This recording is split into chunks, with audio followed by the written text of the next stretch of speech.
Sunday show. This will be a funny show. Smash the like button. Pelicans win 114-96. We're back.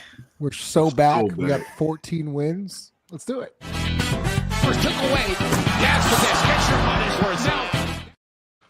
Smash the like button. Sorry, I'm trying to promote all this stuff right now. Presented by Scott Vicknair Injury Law Firm. You've been injured in any kind of accident, car, truck, 18-wheeler, or hurt offshore. Scott Vicknair handles it all. Give him a call at 504-500-1111 for a free consultation. They always fight for the win, and as always, powered by 4D. Shout out Theo's. DraftKings. Shout out Sunshine. Shout them out. Standard Mortgage. Pelicans win tonight. There's a lot to talk about. Shout out Theo's. What up, Lito? Chaz, Ross. I think Chris will be joining tonight.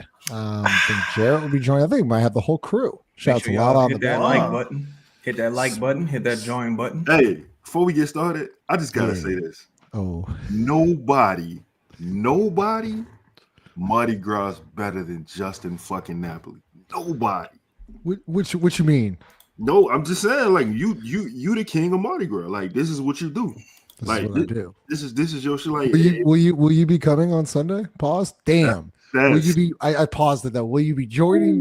Boy. No, I'm not. Damn. I'm not. Now Chris go. Man. Shit. Hey Chris. Doing something different with your hair, Justin?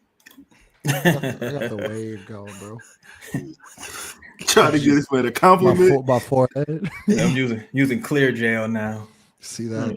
Apparently, everything all right? Tough start to the show for me. I'm gonna take a break here for a second. All right.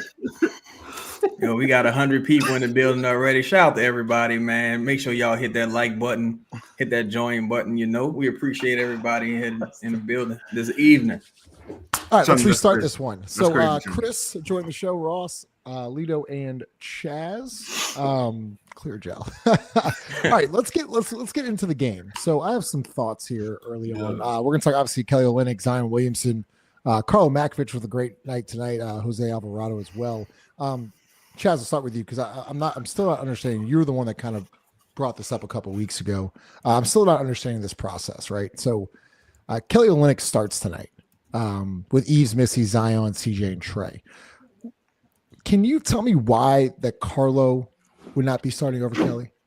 Just that simple question right there. Why wouldn't Karlo be starting over Kelly? Probably more so a respect thing. Probably respect for Kelly. I mean, he wasn't starting, but he wasn't starting in Toronto. Yeah, but he also was coming off of injuries. And in fairness, I don't even know who the starting power forward. It's probably Boucher. No. Boucher came off the bench. Boucher, I don't even know who the starting four is in Toronto, but I'm sure at the time, they don't know either, Chaz. they were better than Karlo. So I mean, and you probably want to see a more traditional power forward in that spot, someone who can kind of create in the post a bit. Even though Kelly had like 5 fucking turnovers, but still, I feel like that's more of the process versus like Karlo, who's more of just a quick twitch, finish around the rim type of guy. But I saw a lot of things that didn't make sense tonight because, first of all, happy Savior's Day to everybody. First of all, and shout out to Australia. We got a lot of Australian fans. But I want to say this. We got some decision makers on the bench. And, I just need y'all to shake the spot, man. I need y'all to split. I need y'all to beat it. I need y'all to go. I need y'all to leave. I need y'all out the building. I just really need a new HNIC because it's really today was really confusing. I'll start there. I'll give you an example. I'm glad you asked. Yeah. What up, Wahab? Jose, shout out Wahab. Oh, Wahab. Shout out. So Jose initiating so much of the offense after Willie Green says in his post that Zion is playing, more at the one. This is what Willie Green said. What he said? He said Zion is playing at the one, right? This is Will Guillory reported this. Okay, cool. He did say that. He did say that, right? They must have posted up Zion in the first half no less than 18 times. Posted up on the same block, on the same side, turning over the right shoulder. It never worked. It didn't work the entire fucking night. And I'm kind of like, I don't know who the fuck Jose is. Maybe I'm tripping, right? Because I'm like, you just said he was running point. He just had this phenomenal game. Now you treating him like fucking prime Olajuwon or somebody. What are you doing? Like, why are you doing that? Well, it's funny you have that, Chaz, because we have this clip of Zion at the point. The Pels hang on by 11. Z hard to the hole. You saw what Jose was? You saw what Jose was in the corner somewhere? Let's run this one back. The Pels hang on by 11. Z hard to the hole. How Jose was. You saw how Karlo was crashing on the dunking spot, positioning himself in the dunking spot. That's why I need you to be at, Jose. Get in the motherfucking corner somewhere, blood. Get stay along the perimeter. You are a catch and shoot individual. What are we doing here? What are we doing here? And I think Jose had a good game. But what in the fuck? Like, you ain't do this the past 7-8 games. Now all of a sudden they like, oh boy, the Spurs not gonna see this one coming. I'm gonna put Zion in the post 20 times. It never worked the entire game. It was stupid. It was like 3 games in one tonight. It was fucking stupid. Chaz, we watched the game, and I'm still going to talk about the starting lineup, but Lito, I think this one takes the cake tonight. Pelicans win. Willie Green after the game.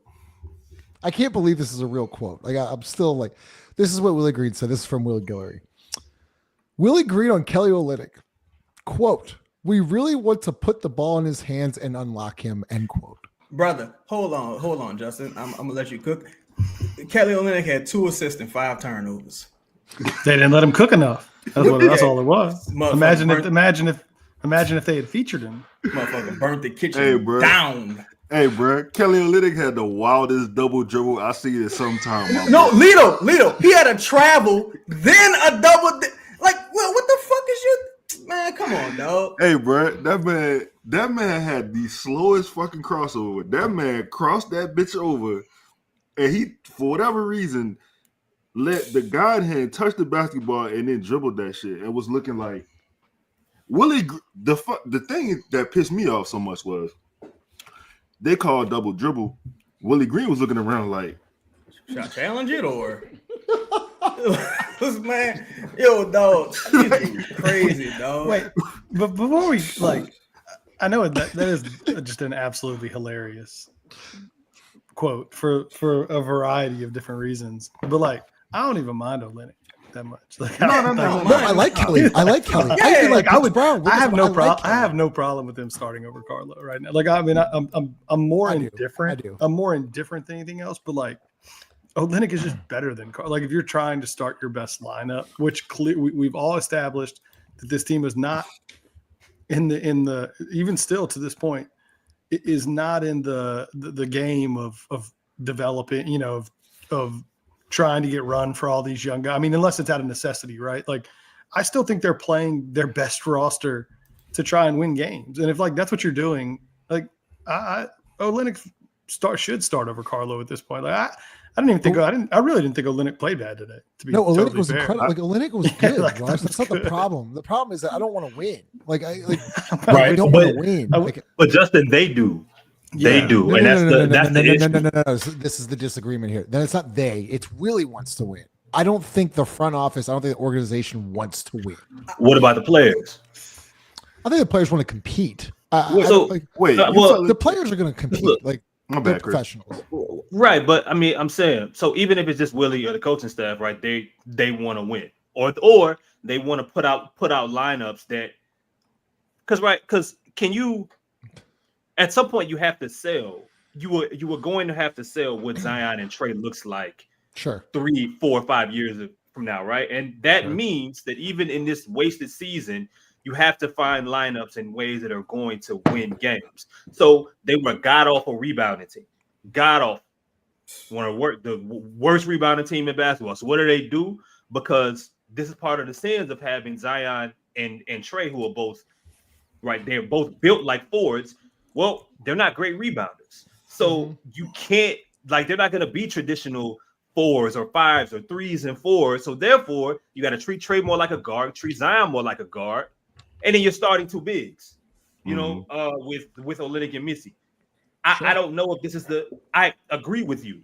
I agree with you that process-wise, it's odd and it's weird, but they're in a weird situation completely right now with a team that they don't know what their future looks like. They have missing pieces and parts that are supposed to be like a part of this future. Herb Jones and DeJounte and so on and so forth. And now for the rest of this season, we're talking Zion, Trey being your 1 and 2, what that looks like, and what's the best lineup surrounding or the surrounding parts around them to help make that work going in the next season. And Chris, you aren't wrong. Like, you're not wrong. And here's my thing. Like, I saw someone say, like, y'all hating on Kelly. No, we're not. He's a good basketball player. We like Kelly. Like, I even like Bruce Brown. I'm just saying that, like, I want to see as much Karlo and Antonio Reaves as much as possible. Yeah, like, even me. You want to see Karlo? I do, because, like, literally tonight I was like, like, and look, I can admit, like, shout out to me for admitting that sometimes I'm wrong. Okay, I'm just saying though, I want to see what Karlo looks like as well with Zion, because tonight I saw Karlo. No, hold up. I saw Karlo lob to Zion. I saw Zion lob to Karlo. I saw a little bit of chemistry there. I don't even like. Do y'all think Kelly Olynyk's on the starting roster next year? Do y'all think he's on the roster come October? I think it's 50-50. Yeah. 50-50. Okay. Well, like, I know Matkovic will be.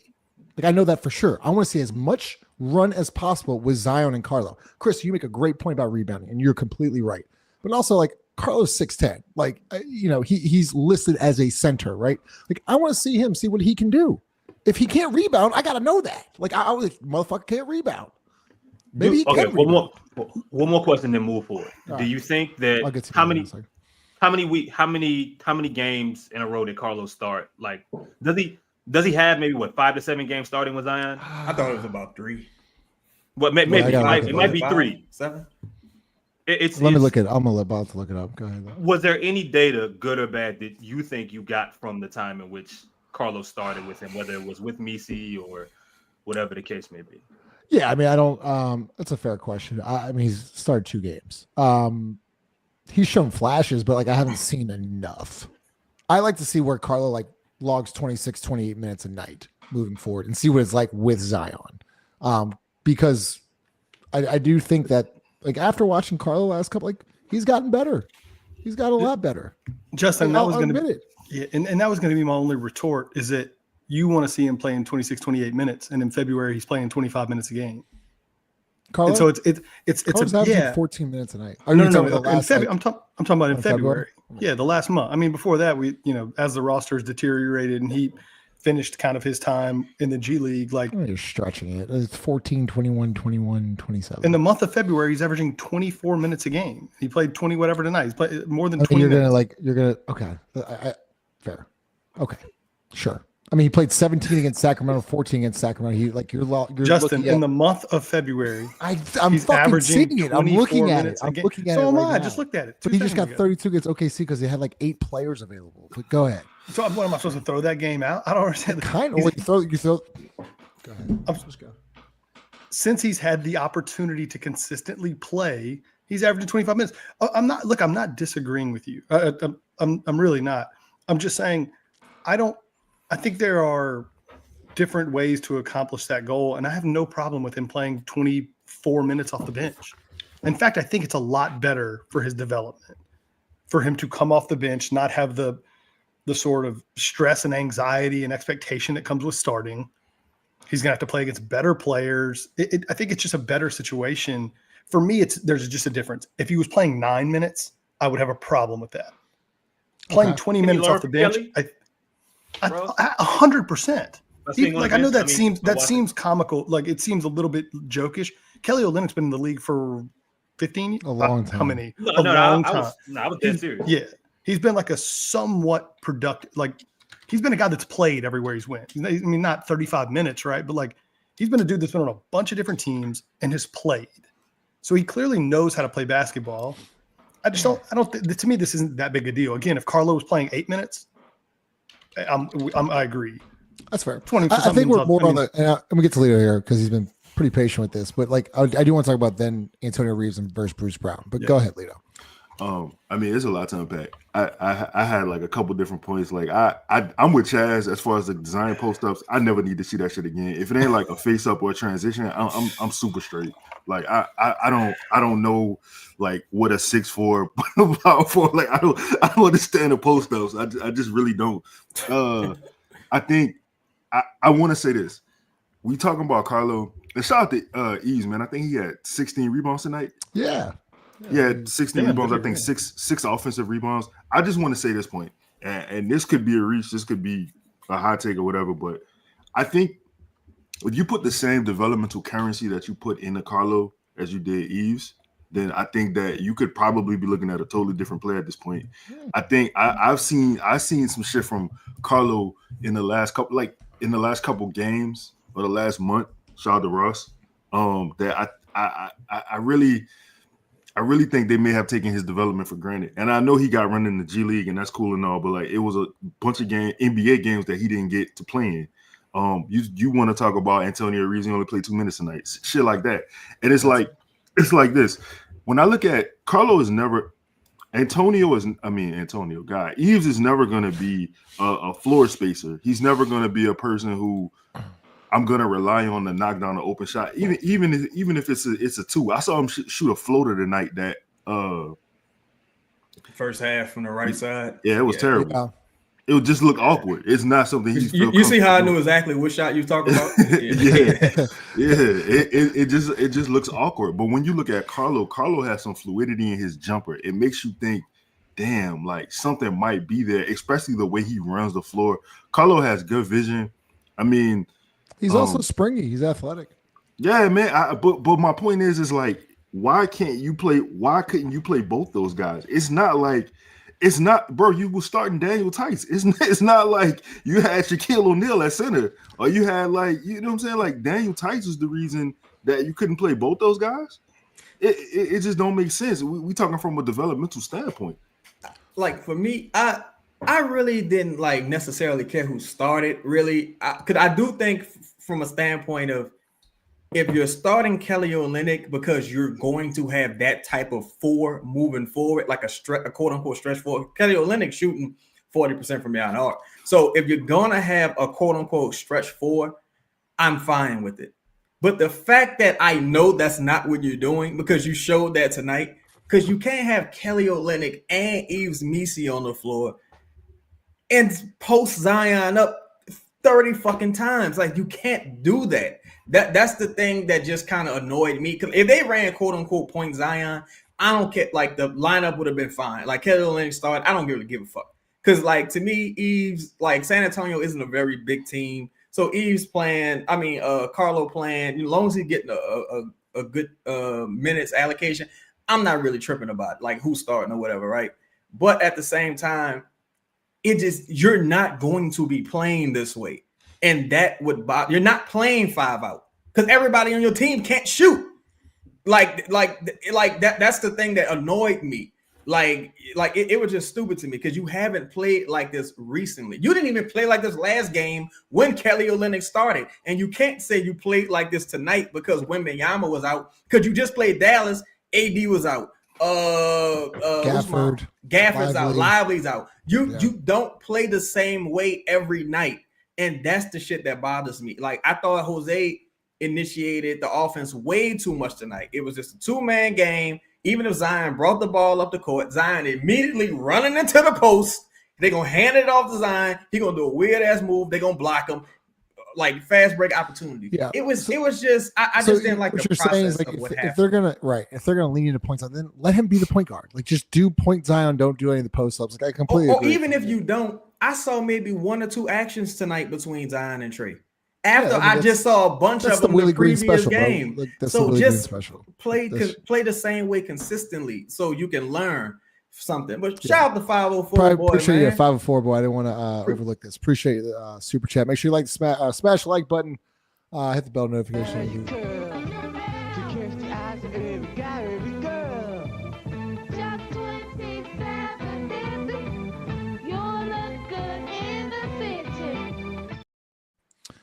Appreciate you, 504 boy. Okay, so Olynyk and yes, we are doing free tots, of course. Damn, I'm struggling tonight, huh? Where's the damn horn? Where is it? Yeah, where is it? We got free tots. Company burger. Mention Propel so I can get free tots tomorrow if the Pelicans win. All right, so we talk about Kelly Olynyk versus Karlo Matkovic. Let's talk about this thing, Chris. Antonio Reaves and Bruce Brown. So this part I don't understand. So y'all actually had really good points about Kelly Olynyk and Karlo, and that's somewhat changed my mind, and y'all aren't wrong. I don't think I'm wrong either, but y'all aren't wrong either. Antonio Reaves basically got DNP tonight. He logged 2 minutes, but what is the point of Bruce Brown on this team, Chris? We'll start with you. Bruce Brown logging 16 minutes tonight, goes 1 of 5 from the field, 2 points. A -11 plus minus. And like, here's another thing. Like, I like Bruce Brown. I think he's a good basketball player. I don't need to see him play for our team. He's on a expiring. I would like to see what Antonio Reaves could possibly do. If you want to give more minutes to Jordan Hawkins, fine. But Antonio Reaves gets 2 minutes tonight. Bruce Brown gets 16 minutes. Explain that one. Yeah, right. Like, I'm just saying this process ain't. The process ain't processing. Well, I mean, look, I'm hoping that once we get to March is coming up, but once we get into like the back end of March next week and April, I'm hoping that that's when you see the NBA really get into their tank mode, their G like as an entire group. G League players, 10-day players, you name them, everybody that. Most of them that will either playing overseas or be vying for summer league minutes next year. That's where you really get a chance to see those guys play. I am hoping that's what's going to be the case for a dude like Reaves. The Bruce Brown thing is interesting. I mean, unless there's some mutual interest in something going forward, possibly, then I can see it, because Bruce Brown is a good basketball player, but he is an unrestricted free agent. He is a glue guy that has played his best basketball all around winning teams. Whether it was in Denver or whether it was with Brooklyn, like, he's a dude that helps elevate superstar talent. Now, you would say that works well, or that should work well with Zion, but the situation in New Orleans, I think, is totally different. Eventually, Herb Jones is going to be out there. He's not. Bruce Brown is still in minutes from Herb Jones. And they still have other flaws that they have to attend to in the offseason. Yeah, along with whoever they end up drafting. So I don't know, man. I don't know if I get this one as much. I'm hoping though this is a situation that's going to kind of work itself out as the season continues to progress. You can't just leave him on the bench. You got to play Bruce Brown. You know what I'm saying? Like, but again, like, they're starting Kelly. Do you? Yeah, you do. Yeah, you do. Why? You 100% have to play Bruce Brown. I think you have to. Go ahead, bro. I was just say that the Bruce Brown one is a little different for me. It only doesn't make sense in light of the fact that you just bought out what's his name? Javonte Green. Mm-hmm. Like, if you like, those two things, I guess don't make a ton of sense to me, because they're both like veteran glue guys, off the bench wings. Why wouldn't you just brought up, like, Bruce Brown has less, sort of less in the game here than those guys. It just, like, he's just not going to be here next year either. Like, he's just not going to be here. He's just not going to be here. Not going to be here next year. I think Bruce Brown. I don't think it's a Bruce Brown Antonio Reaves thing. I think Bruce Brown is more of a small forward. I think he's playing like, I think he's really Chaz. According to David Griffin, he can play. They play 1 through 5, right? He can play 1 through 5.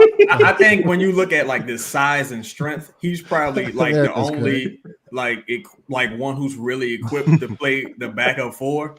But I still think Hawkins shouldn't be playing. I think that's you really got to play Hawkins. You got to no. But what I'm saying is, if you want Antonio Reaves to play, it's gonna be Jordan Hawkins who shouldn't be playing, because even, let's say everyone's healthy, right? Yeah. If someone made a good point, if Brandon Boston is playing, right, you probably still are playing Bruce Brown, But if Brandon Boston is playing, are you playing Jordan Hawkins really? Like, is there a need to play him? Is there it's not necessarily a need. Honestly, I would say if you're playing Brandon Boston, I don't know if there's a need to play Herb. So because I ain't gonna lie, that's not as hot of a take as it might sound. But I don't know. I don't know. So Hawkins plays 24 minutes tonight, Chaz, right? So Hawkins and Brown. But wait, he didn't just play 24 minutes. He went 3 of 9 from the field.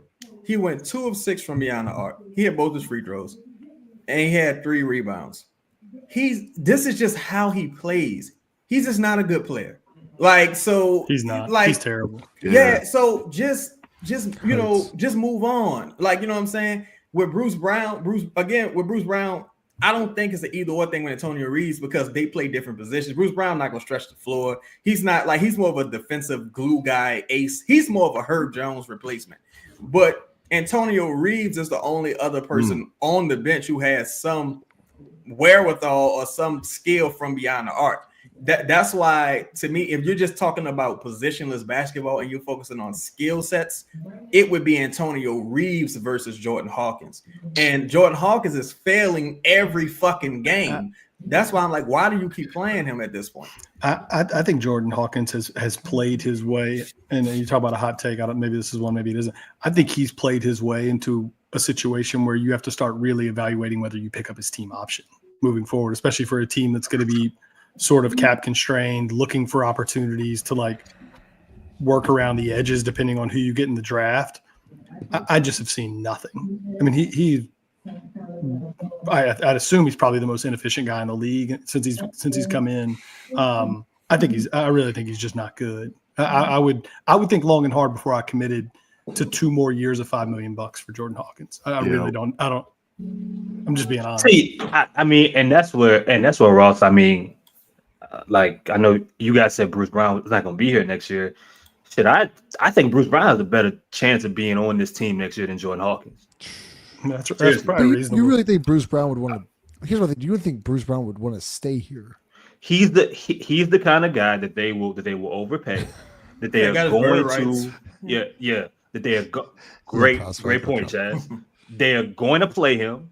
He fits the mold. You mentioned Javonte Green, but he fits the guys over the past few years in this regime that this organization has fell in love with, from Najee Marshall, and he's that kind of player. So, and again, I mean, I still think he's a really good basketball player. I just think the thing that confused me, and we talked about it enough during the deadline, is that he fits best, similar to what Josh Hart did, similar to the reason Javonte Green got bought out, to where he's a guy that fits best on a Denver or in Los Angeles. But there's got to be mutual interest. That's what I'm saying. We don't know that that's what I'm saying. Right, exactly. But Bruce Brown's but after Toronto. But after the year he had, bro. But after the year he's had, Justin, someone I could see the Pelicans overpaying him again, maybe 10 to 12 million with the MLE and using them as a trade chip. But the thing with the Pelicans, and this goes back to Herb. 23 million. You have at least Bruce Brown checks a couple of boxes as far as if you want to say quote unquote playoff or quote unquote championship pedigree, is a lot, probably the physically strongest person on the roster, can defend, but also he's not going to cost as much, in my opinion, as a Herb moving forward. Because you only get one of those big contracts once, and he got his fresh off of. Yeah, and that contract was he's already been traded twice on that contract. So that contract was totally designed for him to be traded. It got traded to Toronto and now to New Orleans. But I think, again, when I surveyed this team, it just isn't a lot of talent on the team. I don't need Bruce Brown, Hawkins, and Herb. That's three players who can't shoot, three players who totally offensively inefficient. I don't need a bunch of utility type players, and Hawkins isn't even a utility player. So, what are your thoughts on this comment? Y'all see about the back injury? He must have had that shit since high school, because he wasn't efficient in college either. He's never been an efficient player his entire basketball career. Yeah, I blame myself. I blame myself for not catching on to this earlier and falling for the shoot, this notion that he's a shooter. there's just no evidence to support it. There's no there's just no evidence to support that he is in any way an efficient offensive player or a movement shooter or a good shooter. Or there's just no evidence to it. We don't have to say this. This doesn't need to be brought up. Like if I hear he's a movement shooter one more time, that's from not anyone, I'm either kicking you. If someone on the panel says it, I'm kicking you off. And if someone in the chat says it, I don't even know how to mute people or kick them off. But I promise you, I will figure it out on this thing. It's just not true. We'll figure it out. Hey, you will actually figure it out. He didn't shoot 40% from the field in college. Bro, he had a go ahead, man. My bad. No, go my bad, Lito. Go ahead. He had an outlier like that last year for him. He caught fire at the right time, and it produced results. Right. I was texting my partner Ivory tonight. We was talking about Hawkins, and he told me he said Hawkins is a negative defender, a non-facilitator, a non-self creator. He's solely dependent on his scoring to provide value. And shout out Ivory. Shout out to Ivory, man. And obviously you've seen that. But you banned Chung? Yeah, no, he played. You know, Chung. I told you if you said it. I ain't see what he said. He said movement shooter Hawkins. Yeah. Spend some time in the. Spend some time in the. That's a 2-minute minor. That's a 2-minute minor. My only retort to him. Was that he's a decent rebounder for his position, but I said I can't even rely on his shooting. So I can't even call him a shooter, right? And my bad, chat. Hold on. No, go ahead. No, go ahead. I just want to say this: the one point I want to make a point about Brown and Kelly. Mm-hmm. My only smoke with Kelly is the point Kelly shit. Like I totally that just blows my mind. Like I just can't. It's about Willie's comment. No, well, Willie's comment and how they used him. It was a point tonight where Kelly Olynyk was bringing a ball up the court and Zion was running on the side of him. And I was like, what the fuck is happening here? Like, if you don't pass him the ball and get out the way, go space the floor. But the thing about Bruce, somebody had a comment in here where they said that Kelly Olynyk, Bruce Brown. Oh, shout out to Greg, man. Bruce Brown is the prototype center around Zion. That may sound crazy, but that's not crazy. It's not crazy. Who said that? The comment on the screen. Jesus Bruce Christ. Brown? Hey, what are we doing? I don't know how to bring Chung back. What are we doing? What you really banned Chung? You're an idiot. I hope he in timeout. He'll be back. I don't know what I'm doing. I tried to tell you I didn't know what I was doing. What is going on, man? My bad, Chung. No, I can see the Pelicans. I can see the Pelicans buying into this. I don't know how to reverse it. That's why to me, I ain't really like tripping on the Kelly Olynyk shit because for me, my off-season target would be a player like a Naz Reid or John Collins. So if you got a player that can stretch the floor, or even like I just said with PJ Washington last night, like if Bruce Brown could get like if he could be your PJ Tucker, like he could hit a consistent corner three or something like that, I wouldn't even be super mad at it. But I think with the Pelicans right now, I just view the roster as like a shit gumbo. Right, it's just different forms of shit: green shit, steam shit, diarrhea shit, solid floating turds. It's just a bunch of shit. And when I look at this team objectively, like when I zoom out, I'm like, if this team was healthy, I couldn't play like 3 or 4 of y'all together. Like it meant like Hawkins, Herb, and Brown and Zion could never share the floor together. Add Messi to that, you could never share the floor together. And then you start talking about like financially, like, look, I thought Messi's had a very solid season. Do I think Messi is significantly better than Biyombo? No. Do I think he's significantly better than Karlo? Not really. Not $4-5 million. No, I don't. And that's where the issue comes in because now you're gonna have, let's say you're paying Bruce Brown 10 to 12 mil. Let's say you're paying her about 15 mil, Hawkins 5 mil, Jose 5 mil. Messi about 3-4 mil. That's not a good use of assets. It's not a good use of money financially. And you still lack in size still lacking consistent rebounding. Kelly Olynyk he's 33, about to be 34. Had a bit of an injury history. Bruce Brown was out for a long time with his injury history. You still like that's why I would just rather they play how they're going to play. But see, Chaz, I don't know if even like I think the issue is and what you've said before is the type of player, because we talking if Herb making $12-13 million, that's like 9% of the cap. Like for what to me, for what he offers you as a basketball player, you're gonna get he's giving you more than his value at that money to me. 13, 14, and maybe not. It may not be top tier value on this team or where it may be someplace else, but if we're talking about $13-14 million, I mean, Herb someplace else may cost 20 mil. You know what I'm saying? So like, I think, all right, if you don't pay Bruce Brown, like the problem is they need to be paying someone 10, 11, 12 million dollars that can shoot the fucking ball. Somebody that fits that fits what they need. Not the same defender, not the same like the Bruce Brown's awesome, bro. Same but nice he's 6'4". guy. He's 6'4". Like, what are we talking? He's 6'4", 200 pounds. That's not a center. That's not a power forward. He just so happens to be good. You know why they made him a power forward? Because he couldn't fucking shoot.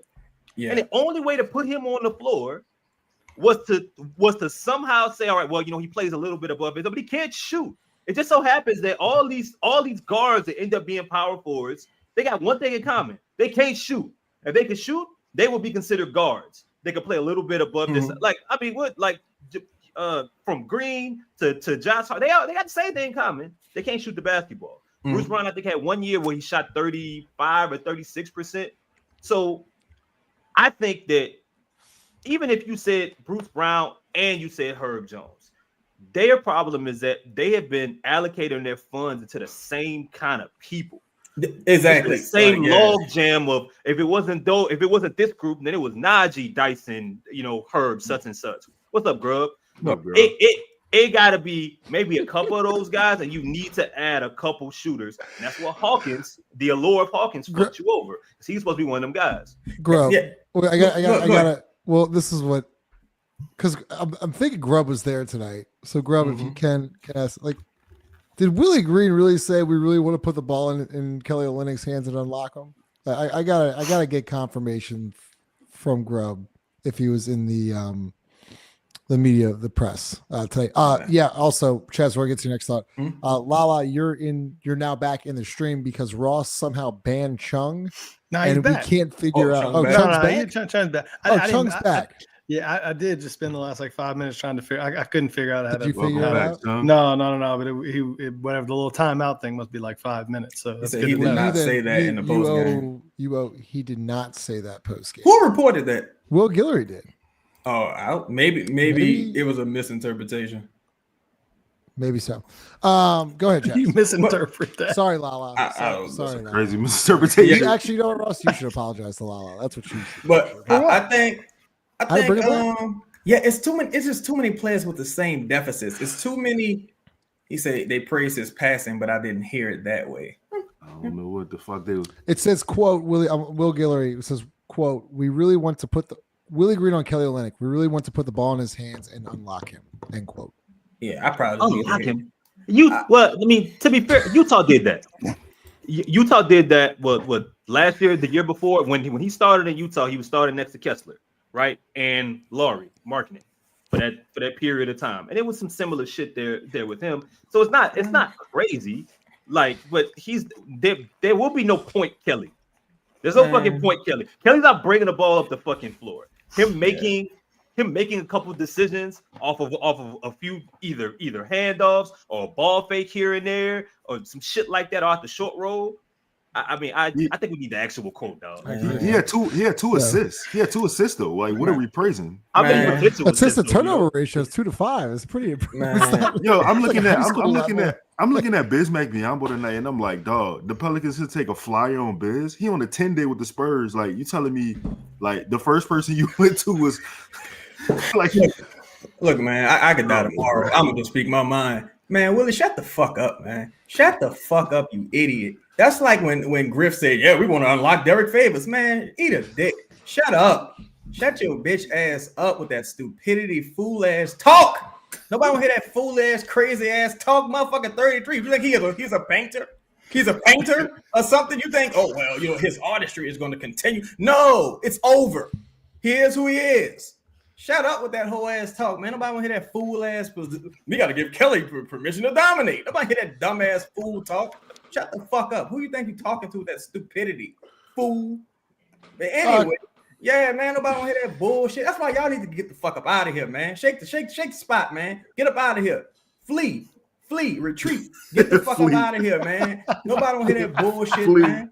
But yeah, but in all honesty, it's just like dog. These like that's what I'm saying. These players are who they are. Like you don't have any, and that's the point I was making about even like I like it with Yves Missi, and I hope he continues to progress. But even if he just was Bismack Biyombo, prime Bismack Biyombo, that's a player you can find on the free agent market, i.e. 30-something-year-old fucking Bismack Biyombo. You didn't have to go through the Daniel Tice experiment. Like it's just a waste of assets consistently. You just drafted a shooter who can't shoot. He can't gain weight. He got chronic back issues, was gonna make it even harder to gain weight. He got weak hands. He gets ripped and thrown on the floor every game. Every single game it happens.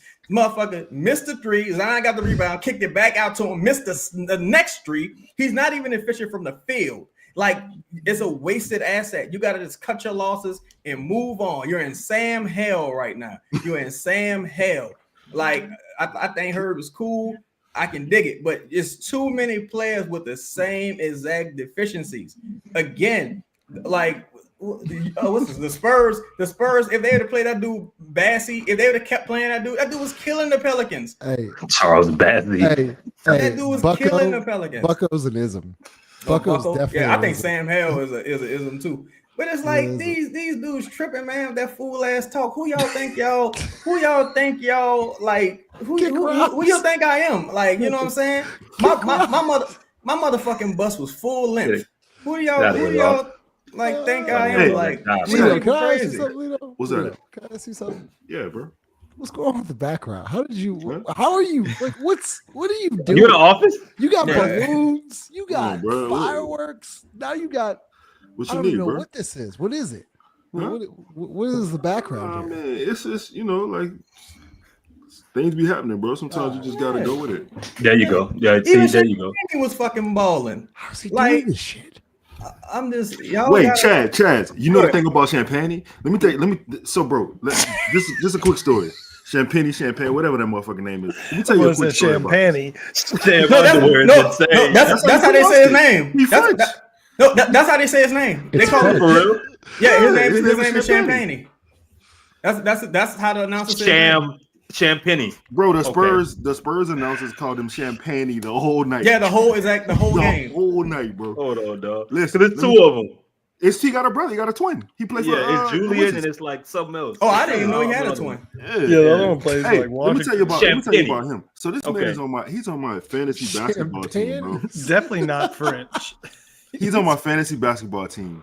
He's not hit a shot. No, hey, bro. I hear Champagne, bro. Definitely not French. I'm thinking he sound like croissant. I don't know. Oui. I don't know. I heard the Eiffel Tower. I don't know what you off the road, dog. Say, bro. Look, this man ain't hit a shot in 3 months. He hit a shot in 3 months, bro. I cut him on my fantasy basketball team. He saw John Hawkins tonight, and he said, "Bet." Oh yeah. Y'all got me fucked up. Bet. I got it. Look, let's talk Jordan. Let's talk Jordan a little bit more here, man. Because when we had the draft show live, I forgot exactly where we were, but when we did the Grady Dick draft. I wouldn't call it that. Yeah, I wouldn't. Wait, I wouldn't. Why are we naming the 14th? Like, why is the first person? Chris knows why. Go ahead. Yeah, great. Okay, cool. I ain't gonna lie. Yeah. Anyway, Chung, that's crazy. Chung, that's crazy. Yeah, he wild for that show. most of us, or a few of us, said Cam Whitmore should have been the pick for multitude of reasons. Now, I got it. I got why they drafted Jordan. And what's so weird about him, man? And I would have to think. I can't think of somebody that looks so they like dresses like a shooter, looks like a shooter, talks like a shooter, practices like a shooter, runs, walks, shoots like a shooter. There isn't a shooter. I can't think of many. Has played ran from him like a shooter. Like it's like an all-time shooting disguise. And that's what's so confusing about this brother is that I have not seen many individuals that dress the part like him that have kind of underwhelmed as a shooter. We're talking like so far, what 30? They shooting 33% right now. And it's not like he just too. Yeah, and I mean even if we say he wasn't, it was a few times where he had the rug taken from under him when he would, when he had some momentum going or whatever the case may be. Well, that hasn't been the case this year. And we haven't seen him even have, I don't think, since the beginning of the year, even one game to where like, all right, well, damn, Jordan got it cooking. He made 4 threes in a row. None of that. It's like he's a streaky shooter. And it's the weirdest fucking thing, dog. Damn, girl. I ain't lying, dog. I'm tired of every player on this team that got T-shirts under their jerseys. Like every player on this team. Every player on this team that wore a T-shirt under their jersey this year been ass. Like it's been 4 of them that I can think of. All of them had all 4 years so far. Like come on, man. Chris, have you just given up on Jordan then? Are you just done? No, because I still think I don't believe that this organization is clearly in a situation where, because we've seen with other players that have went to other teams, they're not in a great developmental state. They're not going to be able to develop multiple players at once. Some guys, they obviously just missed the farm on, like completely. Like Kyra Lewis, for example, and we'll see if like Jordan Hawkins is one of those individuals. Like, so I don't think it's over for him. I think that there's a team. Keep saying team like Orlando. You put Jordan up there. Jordan might be the best shooter on their team right now. That's how bad of a shooting team that they are. But man, dog, like I just can't think of a shooter that just like even at but that's the thing, Chaz. I was thinking about that. Jimmer shot like 38-40% his first year, first couple years. Yeah. Then he came. Till he became a Pelican. It all the left. problem with Hawkins is that he's been shooting bad, but then he also does nothing else, right? Like he used to rebound pretty good. I know, but I texted on the group like, oh my god, Hawkins is still so weak. Like the ball just gets taken from him like a toddler. Like it's almost like 195 pounds. I know, and I really think that's a team wide issue though. Like that's why it's just like. Y'all like nobody hitting the weights, like nobody. It's just that it's again. That's why even with Bruce Brown, personally, I wish Bruce Brown was gone for a couple of seconds.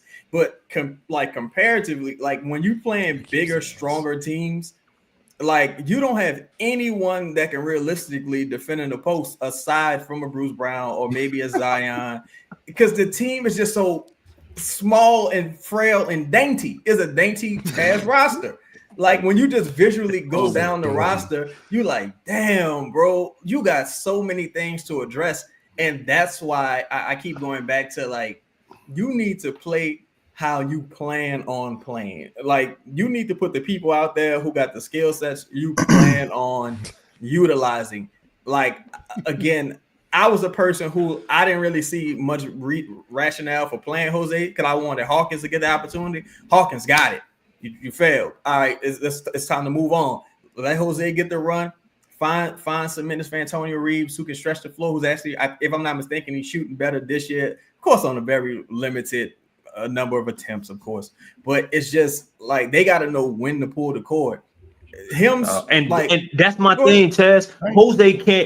Hawkins can't afford to have Jose Alvarado develop into a better shooter than him. That can't happen. Like Jose's a legit right now 39% shooter. Yeah. And now he's a legit threat from beyond arc. He shot last year. Yeah. He shot last year 39%, right? So now 5 attempts this year, 39%. That's legit. You can't let him pass you up in the shooting race. Right. Like these guys can't be better than you when that is, and that's what's so confusing about it. Because nothing about Jordan Hawkins says, like from the work he puts in to the shot to the confidence to even what they ask him to do, tells me you should be shooting 33% from three. Yeah, and it's worse than that too. It's not like just looking at the 3-point stuff.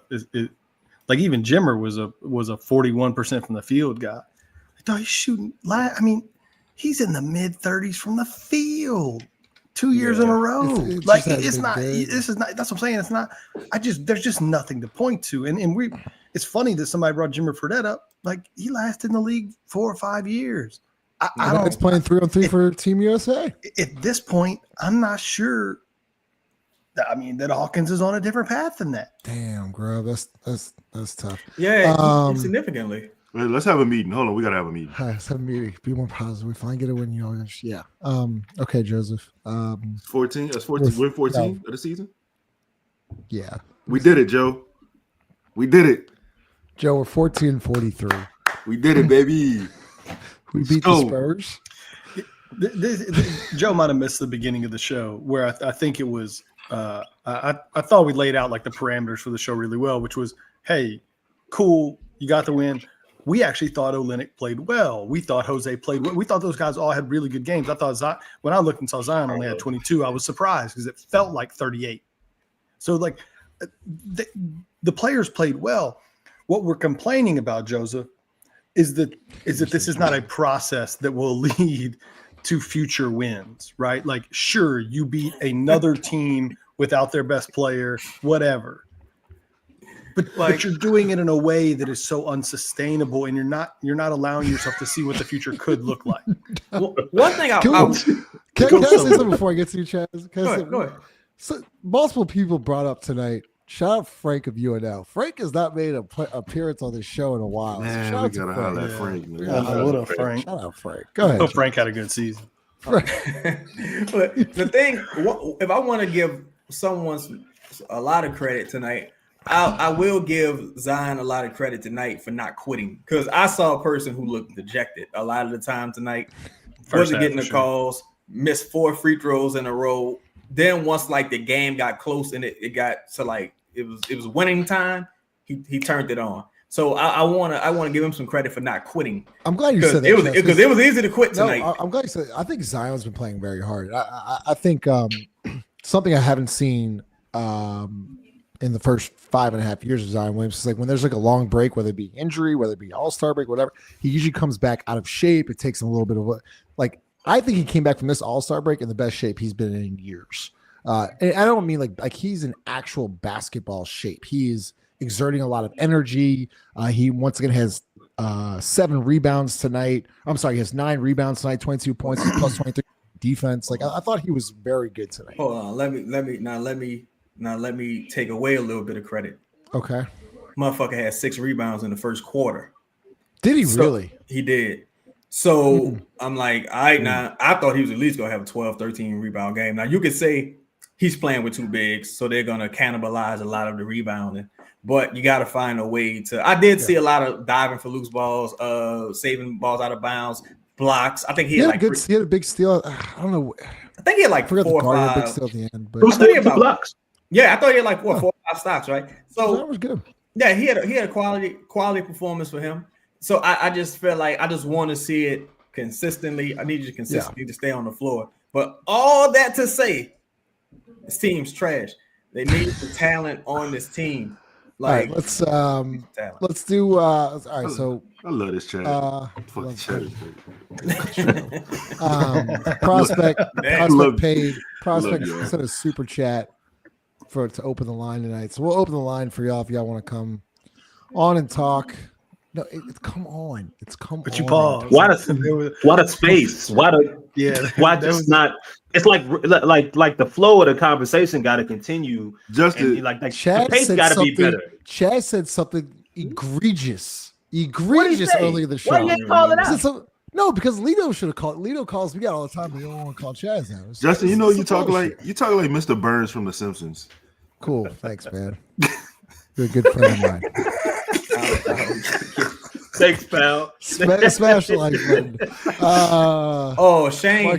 Shane had something really. Oh, Shane did have something. Yeah, shout out to Shane. Damn it, man. I didn't. It's about the Zion double teams. You want to put it in? You want me to add it? Yeah, the graphic. Chaz, you have the graphic. I don't have that available. Chris, let me see. I'll download it. About. I said you want me to add it? No, wait. We said the first time. Finish. We ain't no motherfucking freaks. We some family men. We getting it paper. You know what I'm talking about? All right, let's get to some questions, fans. Questions, comments. Appreciate y'all 55 minutes in. If we can get that graphic up, Chaz, it'd be great. I got shout out to you, Shane. Marky, y'all was wrong about Kelly. Is Karlo better than Reaves? Did Zion side-eye CJ on a bad Trey Murphy pass? Well, I'll tell you what, CJ had one of the worst passes to Trey Murphy. I mean, he missed the target by 15 feet. Trey Murphy literally almost went to the fourth row. It was. He got a highlight reel. He got a highlight reel of bad passes. It's something about CJ transition passers I've ever seen in my entire life. Justin, CJ passing on the run is god awful. It's fucking cinema is what it is. Like, you don't know where this thing's gonna end. He a Hall of Fame. He a Hall of Fame bad passer. Someone's got to ask. Specifically on the run, dog. On the break, that bitch going to the third row. What I don't get is Kelly Olynyk played 2 fucking games so far. Bro, they say the first game was bad, and this game people saying is good. How the fuck is that right or wrong? How is that even a decision? That's 2 games of data. I don't remember. I don't even remember. Yeah, for real, dog. Like, he ain't been here long enough to have a cup of coffee. Like, but we can unlock him, Lito. So, Killer Cam, y'all on this Kelly disrespect. Karlo not that good. That's why Kelly gets the start.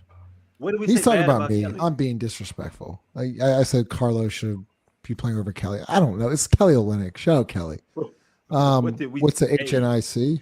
Hold on. Before you do that, we actually got film from that exact moment. You smoke crack, don't you? You smoke crack, don't you?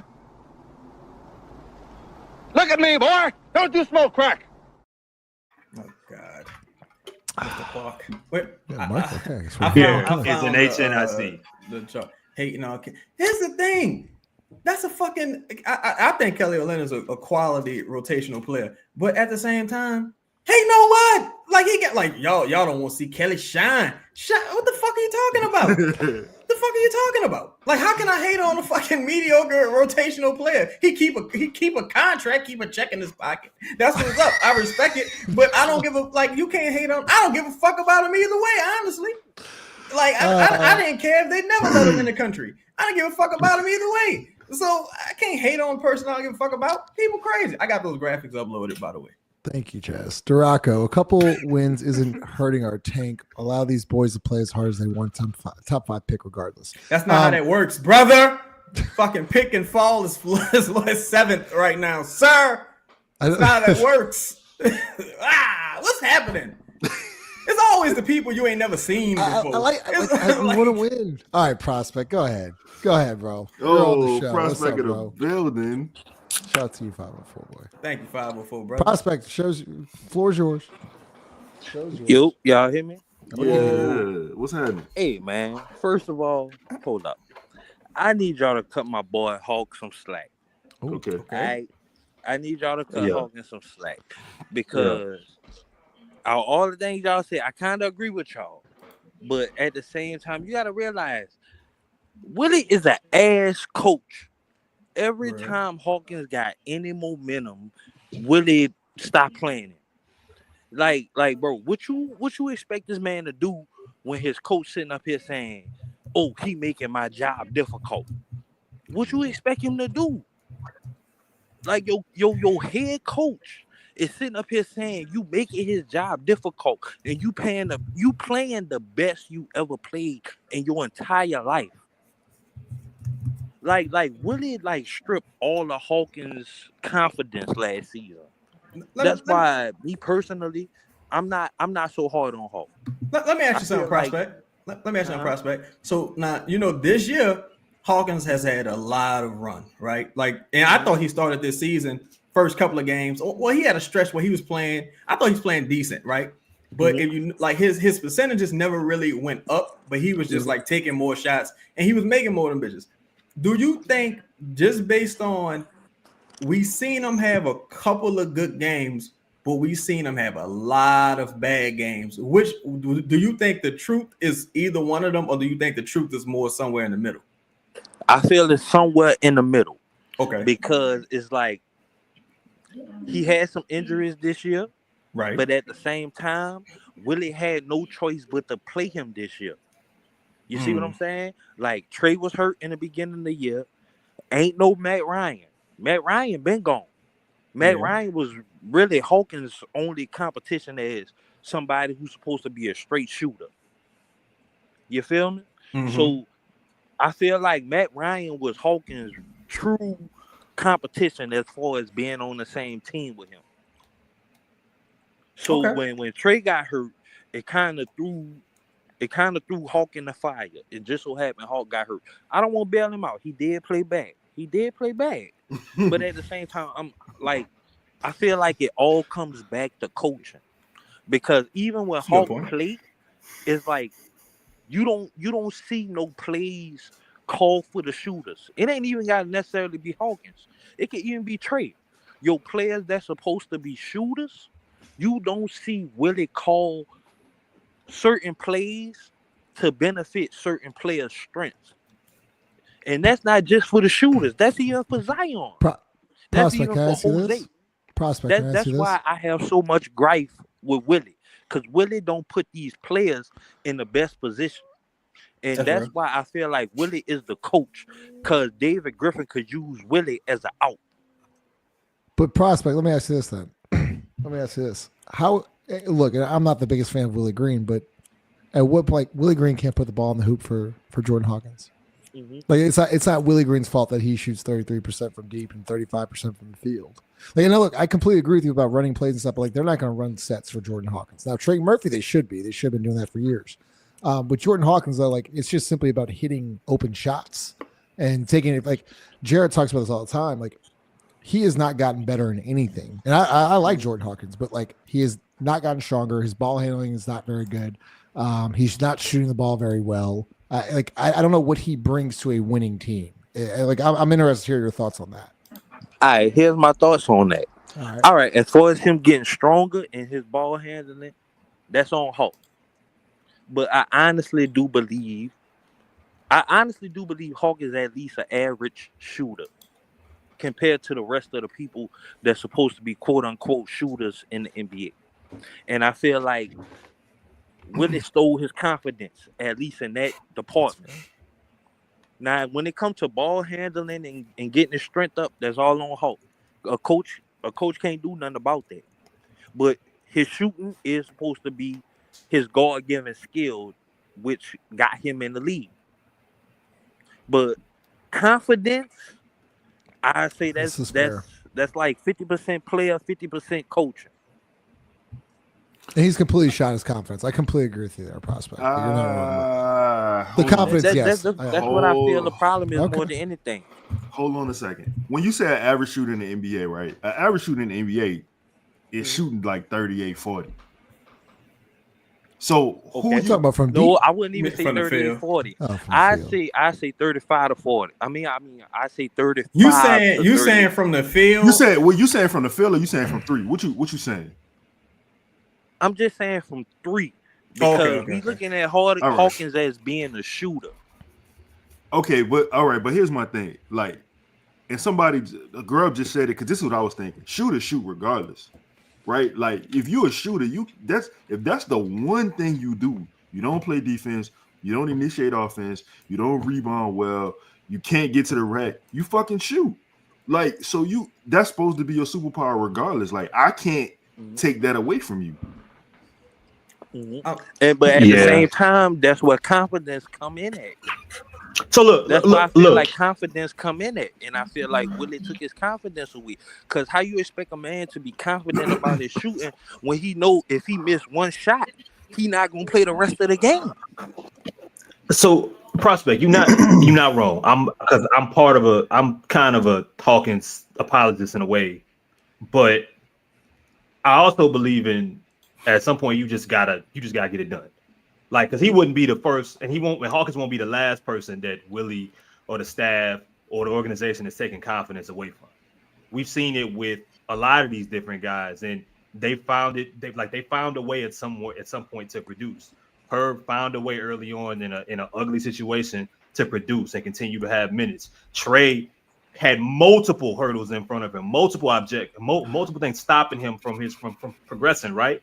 Like, he found a way to get through it. Jose got in a situation where they were just looking for anybody to play at a particular period of time. Everybody was hurt. Just go out there and just have fun, play 20 minutes, we'll figure it out. Now, he's still on the team. And like, the list goes on and on. Even Messi was dropped into a lose-lose situation. You know what I mean? Outside of, developmental minutes, like, he's starting right out the way. He wasn't ready to start, but he found a way to make the best of it. He wouldn't be, and Hawkins won't be the first or the last person to be put in a situation that wasn't like ideal for development. But the same conversation, we had this conversation about Dyson.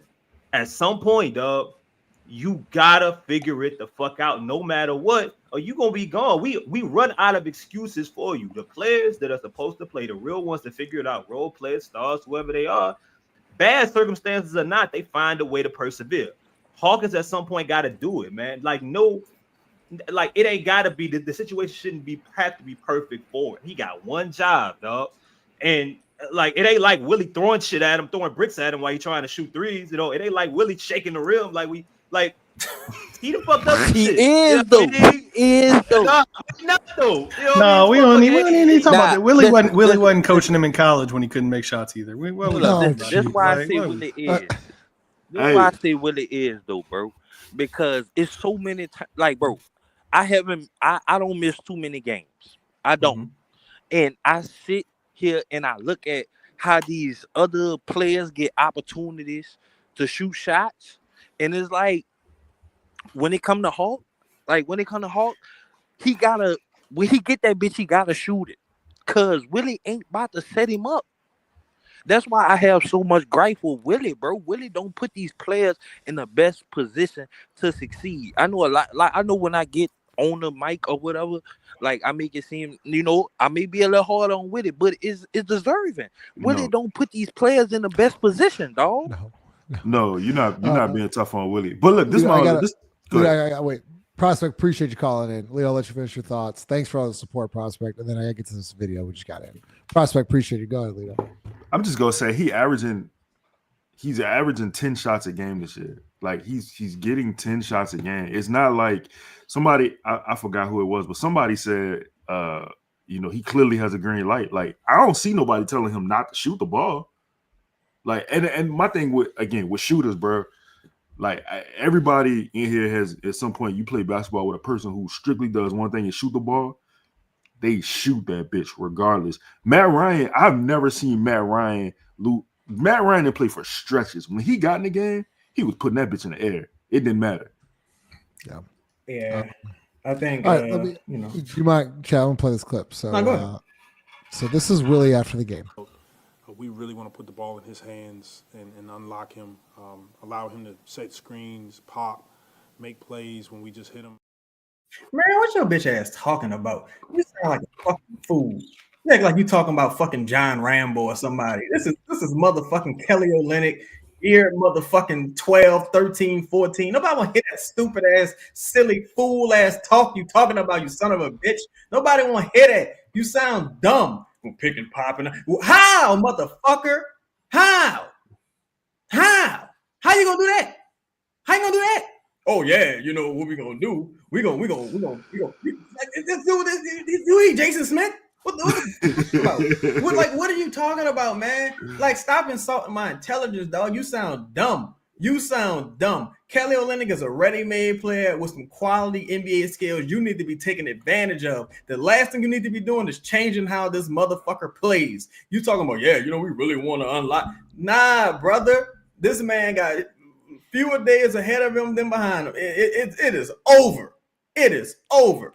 You know what I'm saying? This man's a quality, end of the bench, rotational guy, man. Let him do what he does. You need to be learning the motherfucking thing. Learning the motherfucking thing or two. I don't want you or nobody you work with on that bench giving Kelly Olynyk no advice. Take advice from this man. Learn, study, be a motherfucking what you call it? You got an apprentice taking an apprenticeship because you don't know dick about dick. Shut the fuck up. I'm tired of this man lying to me. I'm tired of his stupid ass face. I'm tired of him sitting like a neutered dog with his arms folded. I'm tired of all these lackadaisical sons of bitches. Get them out of here, man. Get them out of here. You're not gonna fucking convince me that Kelly Olynyk need permission to dominate. You're not gonna convince me that we haven't seen the best of Kelly Olynyk yet. You just watch. Let him try.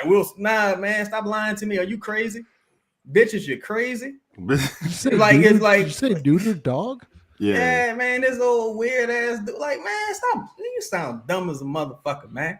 Talking that bullshit. Yeah, we really want to unlock. Why do I want the ball in Kelly Olynyk's hands more than I'm presuming he's starting? Why do you didn't even put the ball in the motherfucking SEC Player of the Year's hands with Herb Jones? I don't believe that you want me to believe that Kelly Olynyk got another motherfucking level that he's going to reach. What are you talking about, man? Like that's why it's hard to even be excited after a victory because it's like I just know you full of shit. I just know you didn't take anything good away from this game. You know what I'm saying? It's just fucking X. Look at X. On Olynyk. Yeah, like come on, man. X with the PFP. That's I got a response for Willie about that. Nigga, motherfucker had 2 assists. What the fuck is he talking about? 5 turnovers. Look, man, Chaz, you're looking at it wrong. Okay, look, you got Point Olynyk. And then you got 5. You got Bruce Brown at the 5. What we need to be talking about is some pick and rolls between Olynyk and Bruce Brown. Yeah. You really unlock all this shit. Yeah, we really. You know what I'm saying? They really not gonna see that one coming. Somebody and look, and if you really want Hawkins to start making shots, that's where it starts, man. See, we think about this shit backwards, bro. Somebody put Willie Green face on a dog, please. Justin, I got a response. Every time I hear Willie Green or David Griffin talk, this is literally all I hear. I've been talking to people walking here. We've been talking about next year, and I'm sitting there saying, I'm not going to be here. That's one of the most awkward. That's a tough one right there. I'm not going to be here. It's like, what?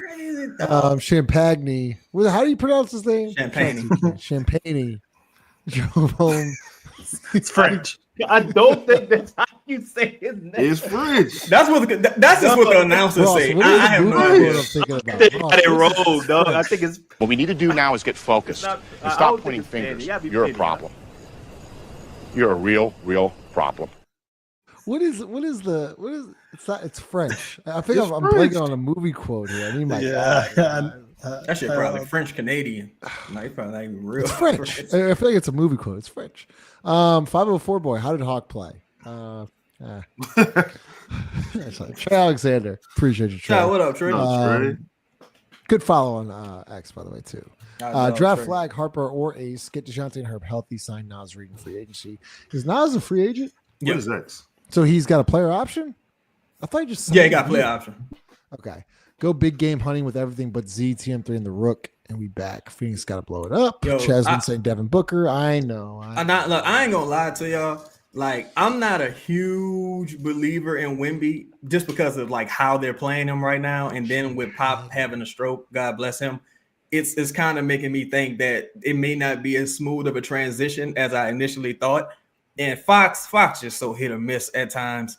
He was terrible tonight. I think with San Antonio being able to keep all their assets, they're like a team to really fear this offseason because they can easily put together a package of a sale. What's the point guard name? Castle and some picks, and they got Atlanta's pick, and they might be a Devin Booker threat too, because that's a team I would really be kind of scared of. Because I think KD going to yeah, so yeah, you go Booker to San Antonio, then KD to Houston. Oh, he said bring up the double graphic. Good call, Clay. My bad. It's this is a quote from what the fuck? What the fuck did you do? Shit. I uploaded to the wrong motherfucking joint. My bad, y'all. Hold on. Oh shit. I got it. Oh, we got it. Yeah, I'll upload it. I think you gotta upload it as a I'll upload it to the wrong motherfucking you upload as a background. You gotta upload it as a had a Willie Green moment. That's an overlay. Oh, sorry. Oh, my bad. My bad. It's the same color scheme. So this is Zion's percentile, one on one. Yo, I can't believe this team is sick. This team is sick, man. But shout out to Owen Phillips. He said, my favorite Zion stat, they could have used a better picture than that. My favorite Zion stat is that he's the most double team player in the entire tracking era. That's since 2013 through 2014. The gap between him and the next closest person is equal to the gap between the second most double team player and the 100th most double player. So that perfectly makes sense why you would put him in the post with Bruce Brown and Jordan Hawkins out there. So, and Reaves Messi. So the defense, they don't have far to travel when they want to double him. He could just spin over his right shoulder into 3 grown motherfucking men, 20 plays in a row, coach. Yeah. Because they're not doubling him on the catch in the post. You know what I'm saying? Like, yeah, they're just waiting on that turn. Yeah, like that's okay. Mind you, this motherfucker's like one of the top blocked players in the league every year. So you're gonna play him amongst quote unquote the trees because bitch like Miambo's obviously gonna run out to the corner and contest. But he's not even Chaz. He's not a post conductor. It's not like Zion. It's not like Zion seeing the entire floor when his back is to the basket. Now, that's not. Zion know one thing. Well, no, two things when it comes to catching the ball in the post. He either he's spinning right, or he's spinning baseline. It's one way or another. That's it, bro. It ain't too many other things he's looking for. That he ain't thinking about moving the opposite corner. Like it just that graphic to me is what tells me two things. One, it sort of reinforces, I think, this notion of why we always say that there's still opportunity to build around Zion because the talent level is just through the roof. I mean, it really is. But more importantly, what it tells me is we've heard all of this nonsense from David Griffin and others around how talented these rosters are, and it's just been bad luck with injuries and this and that and the other. And that statistic alone should tell you everything you need to know about how false those statements are. You don't just have the player most focused on by other teams in the last, whatever that was, 15 years. You have the player other teams focus on stopping more than everyone else without a shadow of a doubt. Like, it's not like he's in this tier. No. He is in a way far and away the player that other teams focus on most when they know they have to just play against the Pelicans. To me, that says, well, if they're that focused on him, you know what they're not focused on? The rest of the motherfuckers you got out there. And that's the problem, Ross, with how they've built this team over the past few years, even the things that they've attempted. It's like they focus on putting these lumbering ass centers out there, for so long. Like, bro, we should not be in year 6 talking about, man, you finally got a respectable big that can shoot from 3. It's crazy to me every time I think about it, bro, to where, like, hell, you might have a better chance of putting Zion at the guy in the post if he didn't have to worry about the fucking center, his center at the dunker spot, on the other side of the post every fucking play. Like, that shouldn't be the case. Maybe I could look forward to Zion being in the post if we had a goddamn a corner specialist at the 3. If we with Lito, what the fuck is going on? Wait. What's that old grandpa? Just a comfortable ass jacket. Go ahead, bro. I think you just reinforced his comment. It's a triple X, but I sleep in the fucking hoodie. Was that Chung? I'm about to ban his ass. Fuck that guy. But that's also why you gotta have guys out there. Like, again, credit to Jose. You gotta have guys out there who can actually shoot a wide open jumper. And that's something that Jordan Hawkins, just hasn't been able to do at this point in his career. I think he's more on I keep saying Marcus Thornton trajectory, to where, like, he's gonna go somewhere on like a weird team and he gonna like have a really good year or two. We're gonna be like, damn, we let this guy get away. It's like it's gonna be like an arc.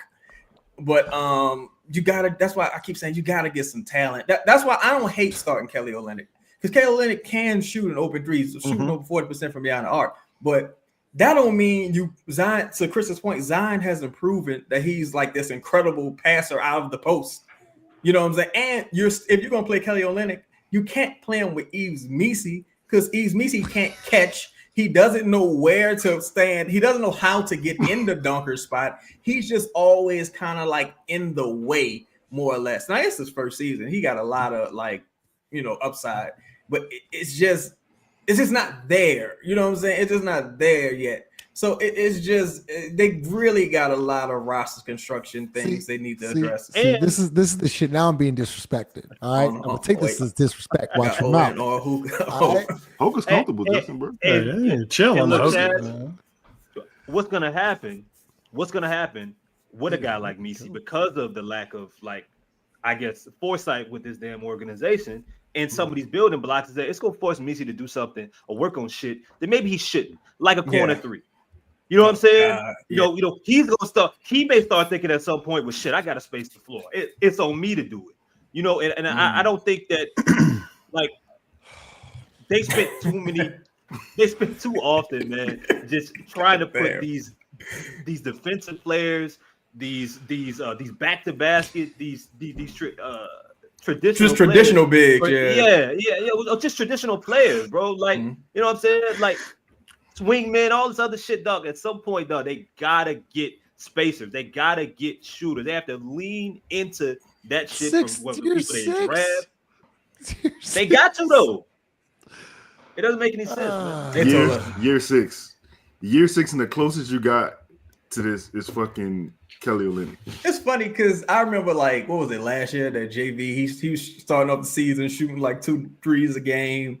To me, that's the thing where I'm just like, look, with Zion, would I like Zion to take at least 2 threes a game? Absolutely. But what he's doing individually works, right? Because you either need to be super efficient from beyond the arc or he's historically efficient at the rim. So fuck it. If it ain't broke, I'm not gonna fix it. But you need to get other players who can at least take advantage when he collapses the defense and hit a wide open three, i.e. Trey Murphy, i.e. Jose Alvarado, i.e. Kelly Olynyk, CJ, exactly. You know, guys like that. Because it's a math problem at the end of the day, and you're not beating no real teams playing this with this roster. You're not beating no real teams with this roster. I got, let me bring a prospect for one more minute. Prospect, you got a minute, and then I got more fan questions, comments. Go ahead, Val. All right, y'all hear me? Yeah. Yes. Yeah. All right, check this out. Who would be y'all ideal 5 next to Zion? Just say hypothetically, if you was to put Zion at the 4, playing in New York right now. Hypothetically, you think would be his best fit at the 5? He's playing in New York. It's Cat. It's Cat. All right. Okay, let's do this. If it wasn't Cat. If it wasn't Cat, probably Nas Reed. You know what? Reed, Miles Turner, like those. Miles Turner free agent, huh? Yeah, upcoming free agent. See, it would be that kind of player. To me, all right. Now can I say something? Go ahead. Yeah. All right, if hypothetically you put Zion at the 4, his best fit with him being at the 5, that will work with Zion. But it wouldn't work because they both get hurt too much. It would be Porzingis. Porzingis would be great at that. Porzingis would be nice. Yeah. This is another one. Jared Jackson. Yeah, Jared Jackson probably the best overall. Nah, Jared Jackson better as a help side defender. You saying defensively, or you saying just defend the rim? Overall? You saying overall, just defensively, prospect? But this is what I'm saying. You got to think about game plan wise. You need somebody who gonna be able to straight up defend the rim. Like Jaron Jackson better off the help side. You need somebody who could just beat up. Yeah, need somebody who know how to get out the way. But see, that's the problem though, because any big that I could think of that can shoot, well, more than likely, unless they're a fucking unicorn, they probably not gonna be. These motherfuckers literally look at this guy. In the sky right in space. They literally more than likely they're not gonna be able to be a strong presence at the rim more than likely. Those are unicorns. They get paid Yeah, maybe, but he's 37 years old. Like, you know, he'll fit right in with Kelly Olynyk. I think you just give him the keys. But that's why I see that, Justin, because I feel like Kelly Olynyk is a mini unicorn. He may not be as good on defense, but I think Kelly Olynyk could work with Zion. Lito's about to prospect. That's just me. It may sound crazy, but I think Kelly Olynyk and Zion work. Kelly, hold on. Prospect, what you just called Kelly? Huh? I said he remind me of Porzingis. He just don't. He's not as good as on defense. That's not what you said, bro. He's not good on defense. I ain't gonna lie. He ain't got no defense. But as offensive wise, Prospect, you finish or you through? Damn, y'all disrespectful tonight. I fuck with that. I want Prospect in prison right now. Mini unicorn. I'm about to call him a barber on Prospect. No, wait. Oh, yeah. That's crazy. Wait. So Prospect agree with Willie Green? No. Oh, you gonna do me like that, Chris? Chris, you gonna do me like that, bro? That just. Oh, no. That's what I'm hearing, because it's saying the same thing. He needs to be unlocked. He's mini unicorn. No, I ain't saying he need to be unlocked. I ain't say all that now. I ain't gonna lie. The worst. I don't care what. All I say is I think Olynyk and Zion work together. That's all I see. Look, I respect that. They're employed by the same person, so yeah. I respect that, because I heard a dude say, yeah, he a former Pelican. He said, I'm glad I'm here. I just shine bright like a diamond. So whatever prospect I'm a real gem. Yeah, I'm a real gem. I'm a real gem. Shine bright like a diamond. That's fucked up, Chad. That's crazy, Chad. So I'm like, look, I get what you're saying, bro. You know, I respect it. Yeah, that's just all I'm saying. I think Olynyk and Zion work together, bro. That's like at the same time. Kind of work. I absolutely agree. I would like to see it more in Olynyk at the 5 and more of a small ball scenario, the way you have more spacing. Or with Karlo, because I think Karlo can shoot the corner 3, bro. I really do. I just think he ups his volume. I think he could be efficient at the corner 3. Now, am I saying he gonna be motherfucking Ryan Anderson or something like that? No. I'm just saying. I did not think you were coming out with that name. Ryan Anderson? I didn't think Ryan Anderson was coming out. Yeah, but I'm saying, you get because Karlo, to me, he has the quick twitch muscle that I don't think Reaves quite has. Like Karlo, to me, can grab the ball and go up and dunk in one motion, whereas Reaves has to grab the ball, gather, and then prospect. I'm just letting you know this right now. You are getting absolutely cooked in the comments, so we really appreciate. You're getting absolutely destroyed right now. But shout out to you, prospect. He don't give a fuck. We got Canadian unicorn Kelly. It's ugly out there, prospect. 34 years old. Appreciate you, man. Thanks for calling in, bro. Appreciate it, prospect. Homemade. Appreciate you, dog. Appreciate it. He's about to go crazy in the comment section now. Let's get some more comments. I don't even know what this means. Appreciate you, bro. Oh, that's prospect. Yeah, so Eyes of the Star. How about Brandon? I've been seeing Brandon Boss's name a lot tonight. Did they not? They haven't converted the contract yet? Not yet. They trying to make show. Well, man, I don't have homie name, but so they got. If they converted him now, they would have to still pay him per game. So they probably gonna wait till he got like 2 games left or some shit. Like, here go your money, and that way they don't really have to pay him for the season necessarily. I gotcha. Okay. And I wouldn't be shocked if they weren't still like kind of canvassing the waiver market or free agent market to try to add another person or 2. I wouldn't be shocked. Brandon, so basically agreeing with Chaz, and you bring up a good point here, Brandon. I want to hear Lito's thoughts on this. Besides Zion's athleticism, his court vision is his best attribute, right? Putting his back to the basket takes that away. It's a really good point and very well said, because Lito, when you put the ball in Zion's hands at the top of the key, it's an easy way to scan the floor and understand where your help's coming from, where shooters are, where people are playing, so on and so forth with defenders. What are your thoughts on this comment? Because it does make a lot of sense, because you want to put the ball in Zion's hands, but you want to put it at the top of the key.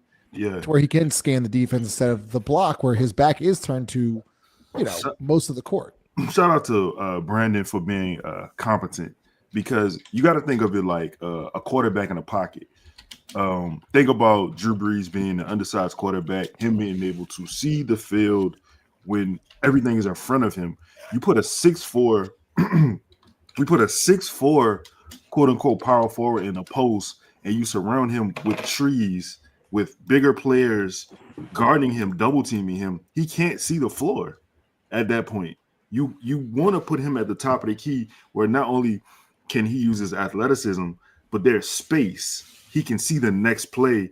The game is slowing down for him in a way too, where you can kind of tell like he's I'm not saying this at a point of mastery, but it's getting to the point where I think I told you this, Justin. I'm seeing a future of Zion throwing more lobs to Trey than Trey will throw to Zion. And if the ball is in Zion's hands, I feel comfortable enough knowing that, for one, he's gonna get the best shot, and he's gonna make a good play. That's the biggest thing, Lito. What you said is like, when the ball's in Zion's hands at the top of the key, you're going to get a good shot. Now at the block, I don't know, but I do know at the top of the key, Zion's either gonna break the defense down and hit the open man, or he's gonna go finish. Or Justin, put him at the free throw line.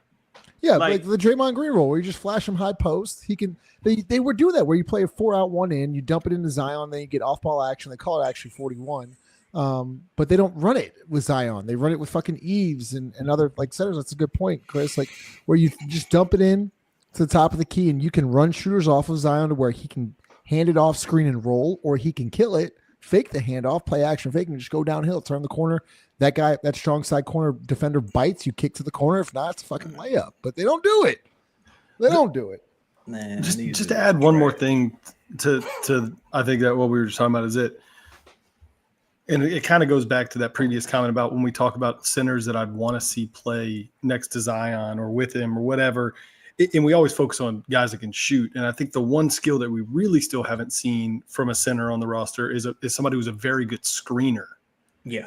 And so it's like, if you're not going to get right the shooter, I at least need to get one of these players that's really high IQ and is a very good screener, because you've seen how good Zion is playing downhill. Now imagine him playing downhill and getting competent, like being freed up to take an extra two. Like he kills people when he has a space, when he's able to get his shoulder past his defender, or God forbid he's running downhill at whatever poor sap has to come over from the help side. Like we still haven't seen any of that. And so when you look at and there's a handful of players that come to mind, but it's not always the Karl Town, these guys that are great shooters that are the really good screeners. A lot of times it's the Jakob Poeltls, it's Daniel Gafford.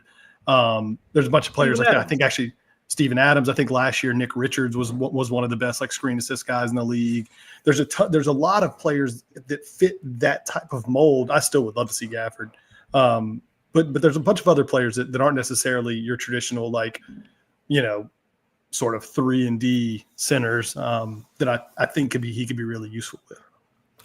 I want to say to Chris's point about and I'm not negating it. I think the only reason why putting him in the Draymond, like putting him at the top of the key, I mean at the free throw line, is like most of the time he has a bigger player on him. He not going right, so it's kind of handicapped to a point. But he went right tonight.